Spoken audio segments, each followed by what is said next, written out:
ஆத்ம வாராகி யூடியூப் சேனலுக்கு தங்களை அன்புடன் வரவேற்கின்றேன். இன்றைய பதிவில் வராகி மாலையின் 2வது பாடலை பற்றித்தான் நாம் பார்க்க போகின்றோம். பாடல்: தோராத வட்டம் முக்கோணம் சட்கோணம் துலங்கு வட்டத்து ஈரார் இதழ் இட்டு ரீங்காரம் உள்ளிட்டது நடுவே ஆராதனை செய்து அர்ச்சித்து பூஜித்தடி பணிந்தால் வாராதிரால் அல்ல ஓலை ஞான வாராகியுமே.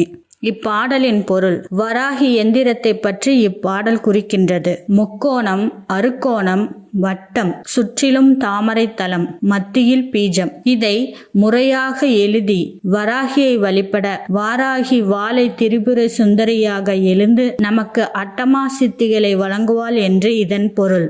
அன்னையை நம்முன் அமர வைப்பதற்காக இப்பாடலை பாட வேண்டும்.